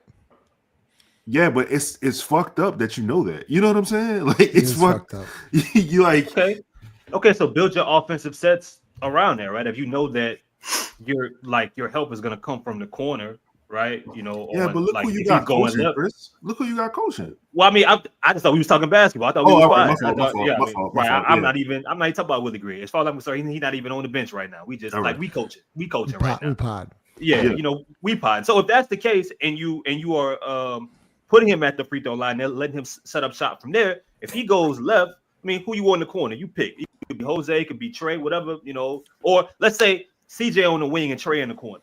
Mm-hmm. I mean, if you want to help baseline or if you want to help from the wing, go ahead. If you're going left, you're gonna have to make a decision. I'm gonna trust either CJ or Trey to knock this down. I like that a lot better than having him to have to face up on the post, well on the block on an angle, and go left or go right into the help, having to make a jump pass across all the way to the corner, which he fails at. versus making a pass right here. No, let me ask you this though: is Reaves in a dunker spot? Because that changes things for me too. Reaves isn't on the floor in this situation. All right, cool. All right, bet. Reaves ain't on the floor. Just tweaking. Jamal Cain over Antonio. Yeah, you tweaking. I don't understand how Cain is still on that two-way, honestly. Yeah, Ross.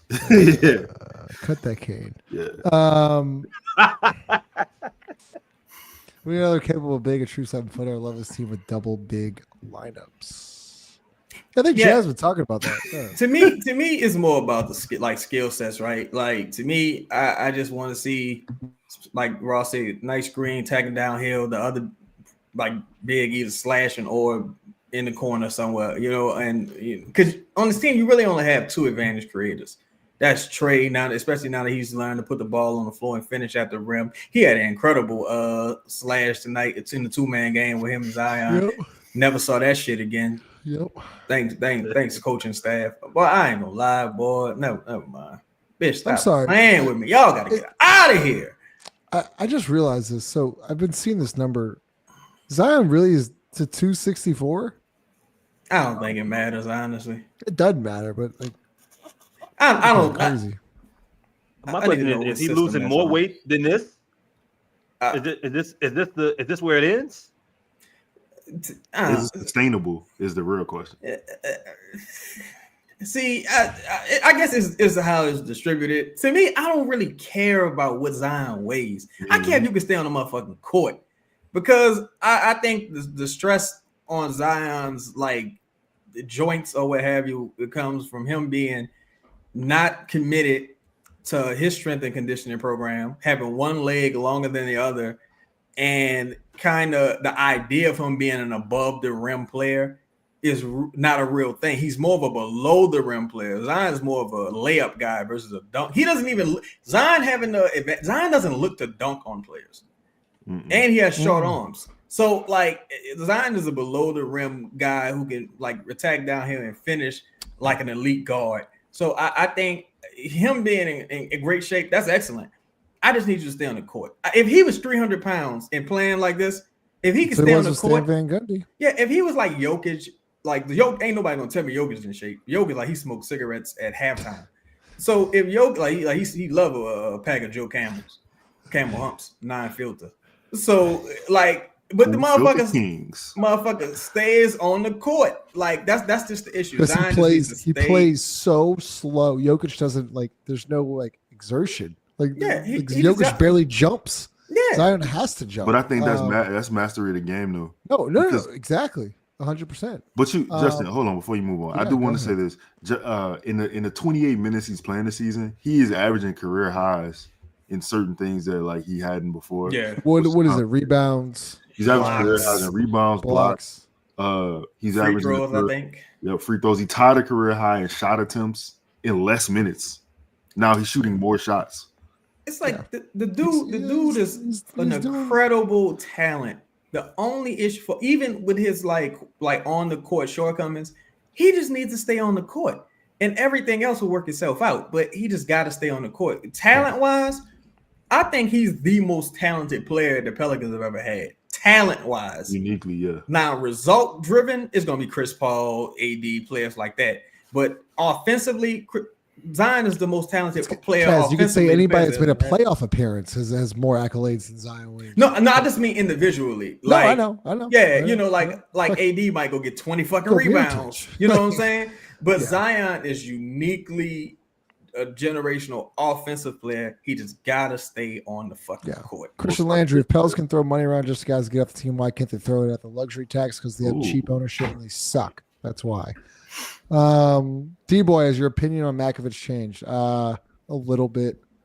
I mean, I think I would like to see more. I gotta see more. I've been intrigued over the last couple games. I think he's played very well. I see the vision there, but like Chaz says, he thinks he can shoot the corner three. I don't. Maybe hit one he can tonight. Change my mind. He hit one tonight. Look, that's all he's going to have to do, right? Like if he goes 1 for 3, 2 for 3 from every night, obviously that's fine. I worry about strength. I worry about IQ. I've seen, look, the Spurs. I mean, if you want to talk about Biombo, the Spurs didn't really have anybody out there tonight to really challenge him.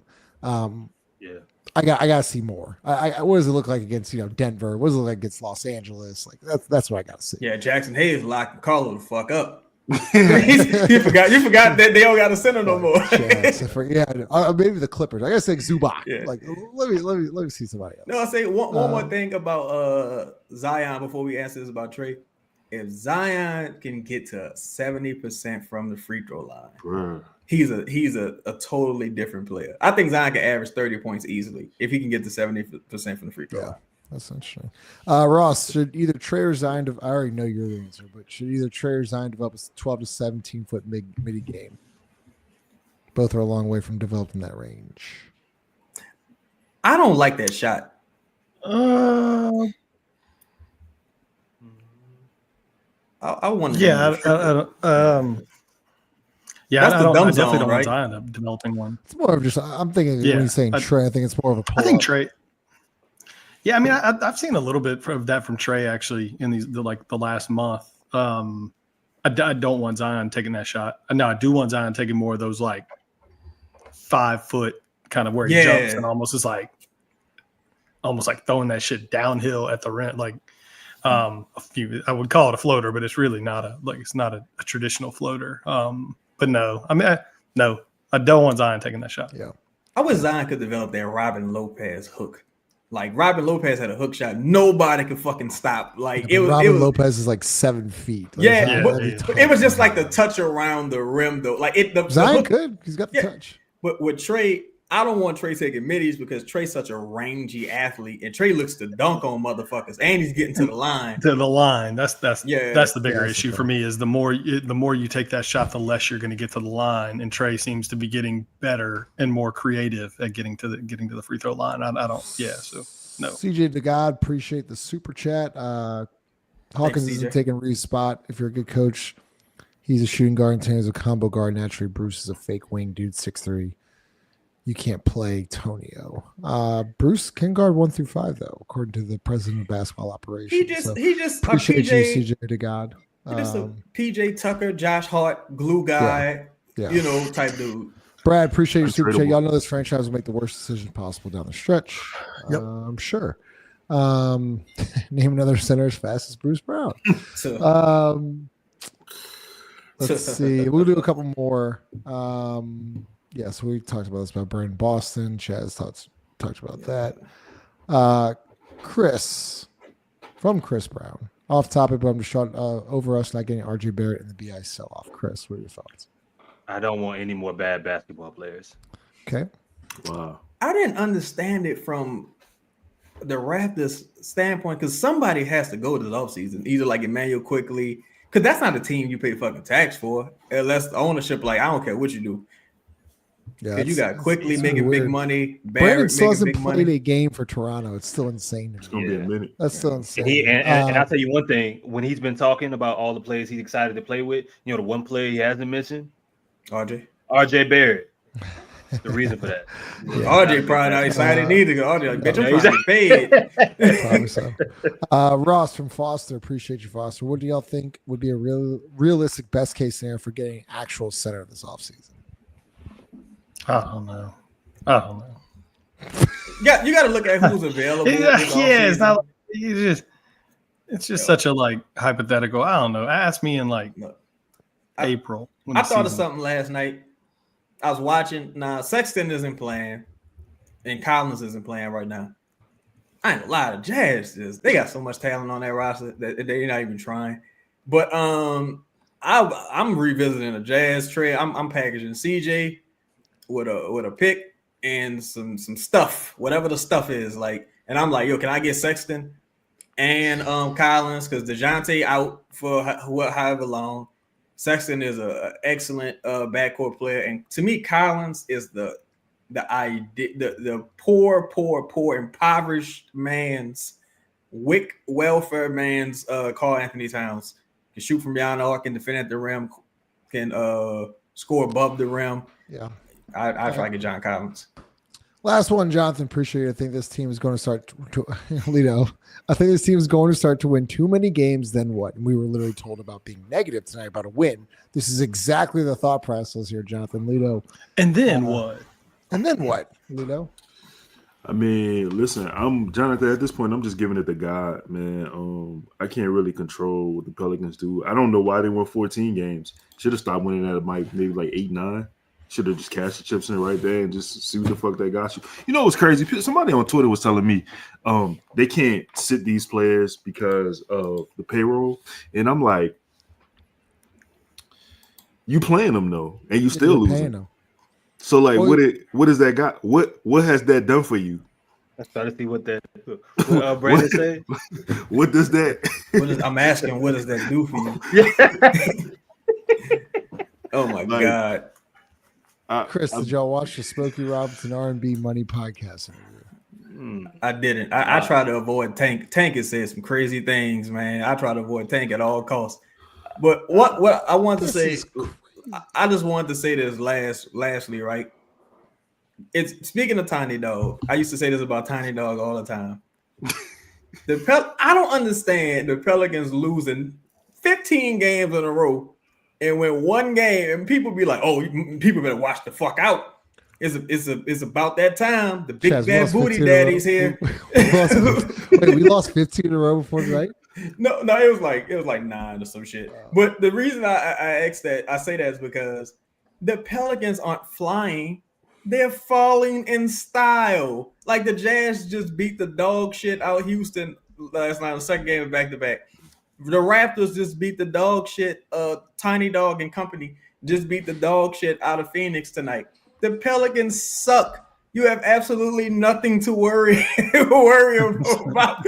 Like, go look at when in doubt, zoom out. Go look at this schedule. You ain't got nothing to worry about. Right. So it's all good, y'all. Well, it's about an hour 45, so appreciate everyone stuck around. Ross is disgusted. We went an hour 45. Look, you want to talk about an old man, Chung? That's like this dude's been ready to go to sleep like 45 hour and 45 minutes for a 14-win squad. Like, what are we? Hey, this is crazy. You spent most of it talking about Kelly Olynyk. We did. Clinic. Appreciate y'all. Hey, remember, stack my dough. Remember, Pelicans win, you win with free tots. Company Burgers, the official burger of Pro Pels Talk and Boot Crew Media. Located at 4600 Ferret Street, Company Burger has been locally owned and operated for 11 years. Grind the meat, bake the buns, make the mayo, get the homemade tots. Company Burger uses Creekstone Farms prime beef to create the best burger in the city with milkshakes to go and a full bar. Company Burger is open every day besides Tuesday from 11 a.m. to 10 p.m. Can't make it out? No worries, we have you covered. You can order online right now at thecompanyburger.com or check them out on the Toast or Uber Eats app. Company Burger, the official burger of Boot Crew Media. Close shop, then I do my count. Come on. Smash the like button. See y'all later. Peace. Yep.